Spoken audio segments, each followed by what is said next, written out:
मनुष्य के ऐसे घिनौने काम जो बहुत ही गंदे हैं, घिनौने हैं पर सच हैं। एक बार एक वफादार कुत्ते की मृत्यु हो जाती है और वह भगवान शिव के दरबार में पहुंच जाता है। भगवान शिव ने उस कुत्ते से कहा, श्वान, तुमने कुत्ते के शरीर में होते हुए भी कभी किसी को नहीं सताया, हमेशा मालिक की वफादारी की। और जो वफादार होते हैं वह मुझे अत्यंत ही प्रिय होते हैं। मैं चाहता हूँ कि अब की बार मैं तुम्हें मनुष्य के रूप में पृथ्वी लोक पर भेजूं, जिससे तुम मनुष्य के रूप में पृथ्वी पर सुख भोग सको, क्योंकि मनुष्य योनि ही सबसे श्रेष्ठ है, जिसे पाने के लिए देवता भी तरसते हैं। भगवान शिव की बात सुनकर उस कुत्ते ने कहा, हे प्रभु, आप चाहें मुझे किसी भी रूप में पृथ्वी लोक पर भेज दीजिए, मगर मनुष्य रूप में कभी मत भेजना। भगवान शिव ने कहा, आखिर तुम ऐसा क्यों कह रहे हो? तो कुत्ते ने कहा, प्रभु, मैंने मनुष्य को कुछ ऐसे घिनौने काम करते हुए देखा है जो बहुत ही गंदे हैं। भगवान शिव ने कहा, यदि यह सत्य है तो यह हमें भी जानना चाहते हैं कि तुमने मनुष्य को ऐसे कौन से काम करते हुए देखा है जो बहुत ही गंदे हैं, जिनकी वजह से तुम्हें मनुष्य योनि से घृणा हो गई है। फिर उस कुत्ते ने कहा, हे प्रभु, यदि आप जानना ही चाहते हैं तो सुनिए। एक समय की बात है, एक पंडित जी काशी में विद्या अध्ययन करने के लिए गए। उन्होंने 12 वर्ष तक पढ़ाई की। जब उन्होंने सब कुछ पढ़ लिया तो पढ़ने के बाद वह वापस अपने घर लौट आए और अपने पिताजी से कहा कि पिताजी, मैं सब कुछ पढ़ के आ गया हूँ, मुझे सब कुछ याद है। आप मुझे कोई भी प्रश्न पूछ लीजिए, मैं उसका उत्तर तुरंत दे दूंगा। पिताजी कहने लगे, ठीक है बेटा, जब सब कुछ तुम्हें याद है तो मेरे एक छोटे से प्रश्न का उत्तर दे दो। पंडित जी ने कहा, ठीक है पिताजी, पूछिए। तो पिताजी ने पूछा, मुझे सिर्फ इतना बताओ कि पाप के बाप का नाम क्या है? फिर पंडित जी ने सोचा कि पाप का बाप यह है तो मैंने कहीं भी नहीं पढ़ा। जो किताबों में मैंने पढ़ी थी उसमें तो मैंने कहीं नहीं देखा। फिर पंडित जी ने रात भर किताबें पढ़ते रहे, परंतु पाप के बाप का नाम उन्हें नहीं मिला। पंडित जी ने पिताजी से कहने लगे कि जब तुम्हें पाप के बाप का नाम मालूम ही नहीं है तो तुमने क्या खाक पढ़ाई की है? अपने पिताजी की बात सुनकर पंडित जी ने कहा, आखिर मैं ब्राह्मण का बेटा हूँ, आप चिंता ना करें, मैं पाप के बाप का नाम ढूंढ कर ही वापस आऊंगा, चाहे मुझे 12 वर्ष और क्यों ना बीत जाए। अपने पिता जी से इतना कहकर पंडित जी पुणे काशी के लिए रवाना हो गए। फिर कुत्ते ने कहा, हे प्रभु, जब पंडित जी घर से काशी के लिए रवाना हो गए तो रास्ते में उन्हें बहुत तेज प्यास लगी। उन्हें पास ही एक घर दिखाई देता है तो पंडित जी उस घर में जाते हैं। वहां जाकर कहते हैं, मुझे बहुत जोर से प्यास लगी है, अगर कोई हो तो मुझे पानी पिलाए। तो उस घर से एक स्त्री निकलती है और पंडित जी को पानी पिलाती है। पंडित जी पानी पीते हैं और पानी पीने के बाद उस औरत से पूछते हैं कि यह घर किसका है? वह स्त्री कहती है, पंडित जी, आपको यह बात तो पानी पीने से पहले ही पूछनी चाहिए थी कि यह घर किसका है। आपने पानी तो पी लिया है, अब आप पूछ रहे हैं कि यह घर किसका है। तो सुन लो पंडित जी, यह घर वेश्या का है और मैं एक वेश्या हूँ। पंडित जी ने जैसे ही वेश्या का नाम सुना तो उन्होंने एकदम से अपना कान खड़े कर लिए और कहने लगे, शांतम पापम, तेरे द्वारा पाप हो गया। मैंने एक वेश्या के घर में पानी पी लिया, अरे पाप का बाप तो मिला नहीं, पाप हो गया। वेश्या कहने लगी, पंडित जी, आप आगे कहाँ जा रहे हो? फिर पंडित जी ने वेश्या की सारी बात बताई और कहा कि मैं पाप के बाप का नाम ढूंढने जा रहा हूँ जो मुझे काशी में मिलेगा, इसलिए मैं दोबारा काशी में पढ़ने के लिए जा रहा हूँ। पंडित जी की बात सुनकर वेश्या ने सोचा कि 12 वर्ष जो काशी में पढ़कर आए हैं तो भी इन्हें मालूम नहीं है कि पाप के बाप का नाम क्या है और पुणे काशी में पढ़ने जा रहे हैं। जब यह मेरे पास आए हैं तो क्यों न मैं ही इन्हें बता दूं कि पाप के बाप का नाम क्या है। ऐसा सोचकर वेश्या पंडित से कहने लगी, पंडित जी, तुम्हें पाप के बाप का नाम मालूम करना है तो तुम्हें काशी जाने की कोई जरूरत नहीं है, पाप के बाप का नाम तुम्हें मैं ही बता सकती हूँ। तब पंडित जी कहने लगे, यदि तुम मुझे यह नाम बता दो तो फिर मुझे इतनी दूर क्यों जाना पड़ेगा? वेश्या कहने लगी, ठीक है पंडित जी, मैं आपको पाप के बाप का नाम बता दूंगी, मगर आप बहुत थक चुके हैं, आप इतनी दूर चलकर आए हैं, इसलिए आप थोड़ी देर विश्राम कर लीजिए, तब तक मैं आपके लिए भोजन बना देती हूँ, फिर भोजन करने के बाद मैं आपको बता दूंगी आपके बाप का नाम क्या है। फिर कुत्ता भगवान शिव से कहता है, प्रभु, जब वेश्या ने कहा कि पंडित जी पहले आप भोजन कर लीजिए, उसके बाद में आपको पाप के बाप का नाम बताऊंगी, तो पंडित जी कहने लगे कि तेरे घर पर भोजन कैसे कर सकता हूँ, मैं भोजन कदापि नहीं करूँगा, मैंने पानी पी लिया, उसका भी प्रायश्चित कर रहा हूँ। पंडित जी की बात सुनकर वेश्या कहने लगी, कोई बात नहीं है, मैं आपको दाल आटा घी कर दे देती हूँ, आप स्वयं बनाकर भोजन कर लीजिए। पंडित जी कहने लगे कि तुम एक वेश्या हो, मुझे तुम्हारे घर का तो सीधा भी नहीं लेना है। पंडित जी की बात सुनकर वेश्या कहने लगे, अगर पंडित जी आप मेरे हाथ से सीधा ले लेंगे तो मैं आपको 10 सोने की मोहरें दूंगी। फिर पंडित जी सोचने लगे कि पाप के बाप का नाम तो पता नहीं कहाँ मिलेगा, यह मोहरें भी हाथ से चली जाएंगी, यदि यह मुझे सीधा दे रही है तो कोई बात नहीं, यहाँ पर कौन देख रहा है, मैं इससे सीधा ले लेता हूँ और अपने हाथों से भोजन बनाकर खा लूंगा। आगे कुत्ता भगवान से शिव से कहता है, हे प्रभु, पंडित जी को इतनी देर तो सीधा लेने में तकलीफ हो रही थी, मगर 10 सोने की मोहरे के लोभ में आकर पंडित जी की सारी तकलीफें खत्म हो गई। उन्होंने वेश्या के हाथ से सीधा ले लिया। पंडित जी आटा घी शक्कर लेने के बाद अब वह अपने हाथों से भोजन बनाने लगे। फिर कुत्ता कहने लगा, हे प्रभु, जिस समय पंडित जी भोजन बना रहे थे तो वेश्या पुण्य आती है और पंडित जी से कहते, पंडित जी आपने मेरे घर का पानी पिया है, मेरे हाथों से सीधा लिया है, तो अब मैं आपके लिए क्या भोजन बना सकती हूँ। पंडित जी कहने लगे, तू एक वेश्या है, ज्यादा मत बोल, तेरे घर का सीधा सामान ले लिया यही बहुत है, तेरे हाथ का बना भोजन मैं कभी नहीं खा सकता। फिर वेश्या कहने लगी कि पंडित जी चिंता मत करो, यदि तुम मेरे हाथ का बना भोजन खा लोगे तो मैं तुम्हें उसके बदले में 10 सोने की मोहरें और दूंगी। पंडित जी सोचने लगे, यदि मुझे खाना बनाने के बदले में 10 सोने की मोहरें और मिल जाएंगी तो मेरे पास 20 सोने की मोहरें हो जाएंगी। पंडित जी ने कहा, कोई बात नहीं, मैं खाना खा लेता हूँ, यहाँ पर मुझे कौन देख रहा है। फिर पंडित जी वेश्या से कहने लगे कि मैं तुम्हारे हाथ का खाने के लिए तैयार हूँ, लेकिन तुम स्नान करने के बाद ही भोजन बनाना। वेश्या कहने लगी, ठीक है पंडित जी, मैं स्नान करने के बाद ही भोजन बनाऊंगी।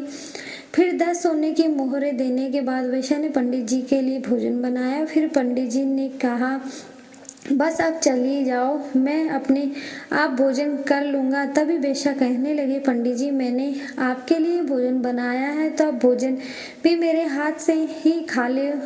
पंडित जी कहने लगे, अंगुली पकड़ के हाथ मत पकड़, मैं तेरे हाथ से कभी भोजन नहीं कर सकता, तू एक वेश्या है। तू वेश्या कहने लगी, पंडित जी यदि आप भोजन मेरे हाथ से खा लेंगे तो आपको 20 सोने की मोहरें और दूंगी। पंडित जी सोचने लगे, अगर ये 20 सोने की मोहरें और देगी तो मेरे पास 40 सोने की मोहरें हो जाएंगी। फिर पंडित जी वेश्या से कहने लगे, ठीक है, यदि तुम अपने हाथों से मुझे भोजन कराना चाहती हो तो अपने हाथों से मुझे भोजन खिला सकती हो। पंडित जी की बात सुनकर वेश्या ने पंडित जी को भोजन की थाली परोसी। सामने पंडित जी, इधर वेश्या और बीच में थाली। वेश्या ने निवाला लिया और अपने हाथ पंडित जी मुंह की ओर बढ़ाया। वहीं पंडित जी ने भी वेश्या के हाथ से निवाला लेने के लिए अपना मुंह खोला। जैसे ही पंडित जी निवाला लेने वाले थे तभी वेश्या ने पंडित जी के गाल पर एक जोरदार थप्पड़ मारा। फिर पंडित जी आग बबूला हो गए और कहने लगे, तेरी इतनी हिम्मत, तू एक वेश्या होकर पंडित को थप्पड़ मारती है। तभी वेश्या कहने लगी, पंडित जी मैंने कोई अपराध नहीं किया है, अपराध तो आपने किया है। वेश्या ने पूछा, आप मेरे घर का पानी पीते हैं? पंडित जी ने कहा, नहीं। वेश्या ने कहा, आप मेरे घर का सीधा लेते हैं, आप मेरे हाथ से बनाया भोजन करते हैं और आप मेरे हाथों से भोजन भी करते हैं। जब आप एक वेश्या के यहाँ पर कोई काम नहीं कर सकते तो फिर आप ये सब करने के लिए तैयार क्यों हुए? पंडित जी कहने लगे, तेरे प्रेम के कारण। तो वेश्या कहने लगी, प्रेम के कारण यूं नहीं, यूं ही यूँ कहिए लोभ के कारण आपको 40 सोने की मोहरें दिखाई दे रही थी, इसलिए आप मेरे घर का खाना खाने को तैयार हुए, मेरे हाथों से खाने को भी तैयार हुए। वेश्या की बात सुनकर पंडित जी की आंखें खुल गई और वेश्या के चरणों में गिरकर पंडित कहने लगा, आप कोई वेश्या नहीं, आप मेरी गुरु हैं, क्योंकि 12 वर्ष तक काशी में रहने के बाद भी आज तक नहीं जान सका कि पाप का बाप कौन होता है, और आपने मुझे 1 मिनट में बता दिया कि पाप का बाप कौन है। अब मैं समझ गया हूँ कि पाप का बाप लोभ होता है और मनुष्य को कभी भी लोभ नहीं करना चाहिए। वैश्या कहने लगी, पंडित जी, लोभ के कारण इंसान कितना नीचे गिर सकता है, ये सब आपने ठीक से समझ लिया। कुत्ता कहता है, हे प्रभु, इसलिए मुझे मनुष्य जाति से घिरना है, क्योंकि मनुष्य लोभ में आकर कितने भी बड़ा नीच कर्म कर सकता है। हे प्रभु, अब मैं आपको बताता हूँ कि मनुष्य भरोसे के काबिल भी नहीं होता। वह अपने स्वार्थ के लिए अपने का ही खून कर देता है। फिर भगवान शिव कहते हैं, वह कैसे? तो कुत्ता कहता है, हे प्रभु, मैं बताता हूँ कि एक बार की बात है, एक शहर में एक बहुत ही धनवान व्यापारी रहता था। उसके पास मेरे जैसा ही एक वफादार पालतू कुत्ता था। अचानक वह धनी व्यापारी बहुत ही गरीब हो गया और उस अपने कुत्ते को छोड़ना पड़ा। उसने अपने एक साथी व्यापारी के पास अपने कुत्ते को गिरवी रखकर 10,000 रुपये का कर्ज लिया और उसने एक नया काम शुरू किया। और उसने अपने साथी व्यापारी से कहा कि जब तक मैं आपके 10,000 रुपये नहीं चुका देता, तब तक मेरा वफादार कुत्ता आपके पास गिरवी रहेगा, और जिस दिन मैं 10,000 चुका दूंगा, मैं अपने कुत्ते को वापस ले जाऊंगा। ऐसा कहकर वह व्यापारी वहां से चला जाता है। वही कुछ समय के बाद उसके साथी व्यापारी की दुकान में चोरी हो गई और चोर उसका सारा सामान चुरा कर ले गए। वहीं उस वफादार कुत्ते को पता चला कि दुकान में चोरी हो गई, तो वह कुत्ता चोरों के पीछे गया और उसने वह जगह देख ली जहां पर चोरों ने चोरी का सामान छुपाया था। फिर जगह देखने के बाद वह कुत्ता दुकान पर वापस आ गया। फिर सुबह जब व्यापारी सोकर उठा और अपनी दुकान खाली देखी, तो वह एकदम से रो पड़ा। वहीं साथ में उसके घर वाले भी रोने लगे। व्यापारी तो बिल्कुल पागल सा हो गया, क्योंकि उसकी दुकान का सारा सामान चोरी हो चुका था। लेकिन उधर वह कुत्ता बार बार मालिक का पजामा खींचता हुआ घर के दरवाजे की तरफ भागता रहा। जैसे वह कुत्ता उसके मालिक को घर के बाहर ले जाना चाहता हो, आखिर उसके मालिक के एक दोस्त ने उसको सलाह दी कि लगता है कि यह कुत्ता चुराई हुई चीज़ों के बारे में कुछ जानता है, इसलिए आपको बार बार पकड़कर खींच रहा है। हमें कुत्ते के साथ उसके पीछे पीछे चलना चाहिए। फिर ऐसा सोचकर व्यापारी उस कुत्ते के पीछे पीछे चला गया। वह कुत्ता उस व्यापारी को उस स्थान पर ले गया जहां पर उन चोरों ने उनका सामान छुपा रखा था। फिर उस जगह पर जाने के बाद उस कुत्ते ने जमीन खोदनी शुरू की और भौंकना शुरू किया और यह बताने की कोशिश की कि सामान यहाँ नीचे छुपा हुआ है। फिर व्यापारी और उसके दोस्तों ने वहां पर जमीन खोदी और अपना सारा सामान पा लिया। उसमें कोई भी चीजें खोई हुई नहीं थी। वह सामान वैसे का वैसा ही मिल गया। व्यापारी अपना सब सामान पाकर बहुत खुश हुआ और घर आकर उसने कुत्ते के कान में कुछ लिखकर एक कागज लपेट और उसके पुराने मालिक के पास भेज दिया। उसने उस कागज में लिखा था कि उसका कुत्ता बहुत वफादार है। कुत्ते की वफादारी की वजह से जो 10,000 रुपये का कर्ज तुमने लिया था उसको माफ़ करता हूँ, क्योंकि तुम्हारे कुत्ते की वफादारी की वजह से ही मेरी दुकान की चोरी हुई। सारा सामान मुझे वापस मिल गया, इसलिए मैं आज तुम्हारे वफादार कुत्ते को अपने यहाँ से आज़ाद करता हूँ और इनाम के तौर पर 10,000 रुपये और कुत्ते के साथ भोजन भेजता हूँ। वह कुत्ता भी बहुत खुश हुआ और आज मैं अपने मालिक के पास जाऊंगा। जब मेरे मालिक मेरी वफादारी की चर्चा सुनेंगे तो एकदम से खुश से नाच उठेंगे। वहीं व्यापारी ने जब अपने कुत्ते को वापस आते हुए देखा तो उसने सोचा, लगता है मेरा दोस्त अपना पैसा वापस मांग रहा है, इसलिए उसने मेरे कुत्ते को मेरे पास भेजा है। मेरे पास अभी भी पैसा नहीं है, अभी तो मैं अपने नुकसान की भरपाई भी नहीं कर पाया हूँ, इसलिए मैं ऐसा करता हूँ कि मेरे घर का पता केवल इस कुत्ते को ही पता है।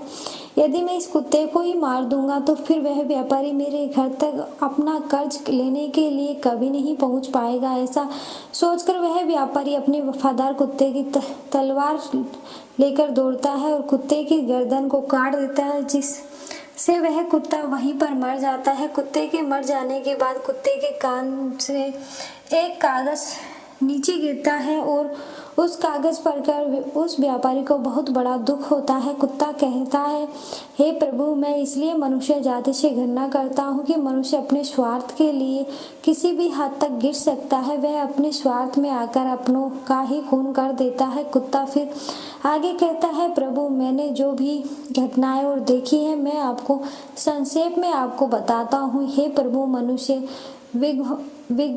विज्ञानघाती होता है, लालची होता है, स्वार्थी होता है, चरित्रहीन होता है, जो अपनी स्त्री होते हुए भी पराई स्त्रियों के चक्कर में फंसा रहता है, अतिथि का अनादर करने वाला होता है, स्त्रियों का अपमान करने वाला होता है, निर्दोष को दोष लगाने वाला होता है। अतः अंत में कह सकता हूँ कि मनुष्य वह सारे नीच कर्म करता है जो नरक के द्वार खोलते हैं। फिर भगवान शिव कहते हैं, हे श्वान, तुम ठीक कहते हो, परंतु सभी मनुष्य एक जैसे नहीं होते।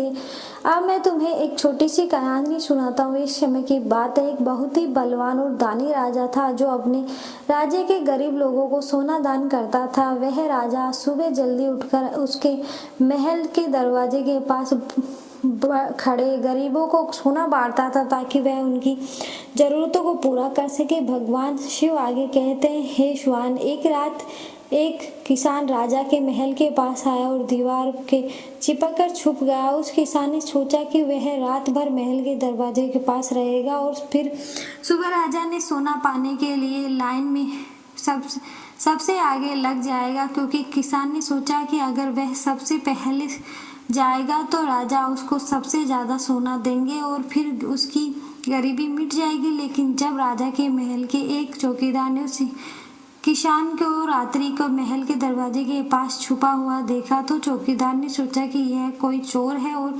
राजा के महल में रात को चोरी करने के लिए आया। ऐसा सोचकर उस चौकीदार ने उस किसान को पकड़ लिया और उसे महल के नीचे कैद खाने में बंद कर दिया। फिर अगली सुबह पिछली रात का किस्सा सुनाकर राजा ने कैद खाने में बंद किसान से बात करने की ठानी।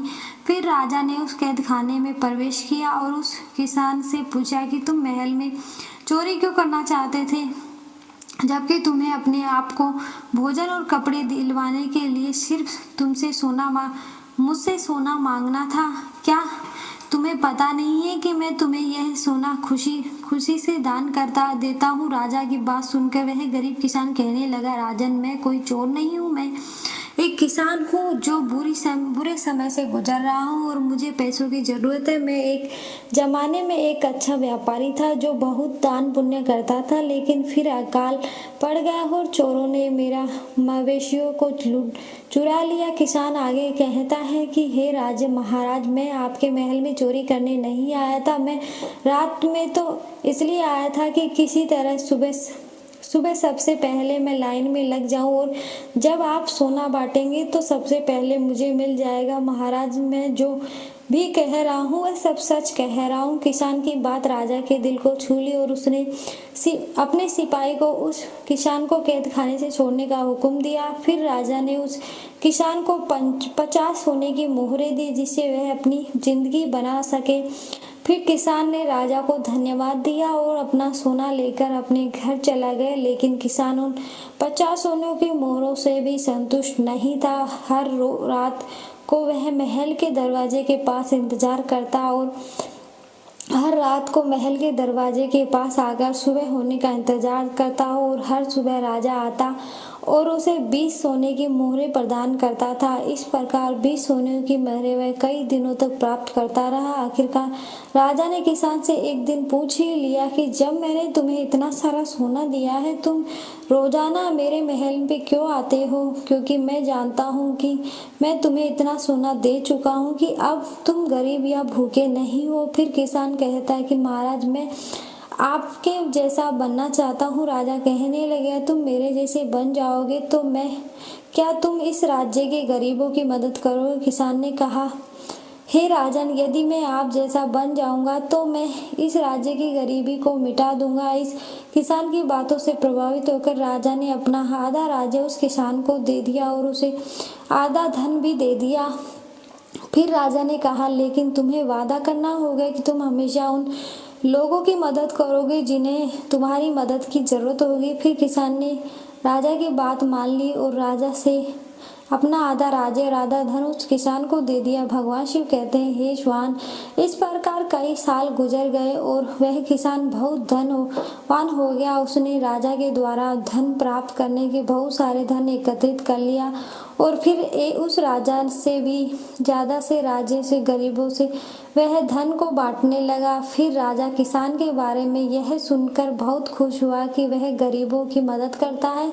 उसे पता था कि दूसरों को देने में ही दुनिया का सबसे बड़ा सुख है और किसान ने भी यही सबक अच्छे से तरह से सीख लिया। फिर वह अपना धन और अपनी खुशियां दूसरों के साथ बांटेगा। फिर किसान और राजा ने दोनों ने मिलकर अपने राज्य से पूरी तरह गरीबी का अंत कर दिया और प्रजा सुखपूर्वक जीवन जीने लगी। फिर भगवान शिव कहते हैं, श्वान, इस कहानी से साफ हो जाता है कि संसार में सारे मनुष्य एक जैसे नहीं होते। जो जैसे कर्म करता है उसे वैसा ही फल प्राप्त होता है। फिर कुत्ता बोला, ठीक है प्रभु, आप मुझे जो भी रूप देंगे मुझे स्वीकार होगा। फिर भगवान शिव ने उस कुत्ते को मनुष्य रूप में पृथ्वी पर भेजा और उसने धर्म के मार्ग पर चलकर मोक्ष की प्राप्ति की। वीडियो पसंद आया हो तो वीडियो को लाइक और हमारे चैनल को सब्सक्राइब जरूर करें। धन्यवाद।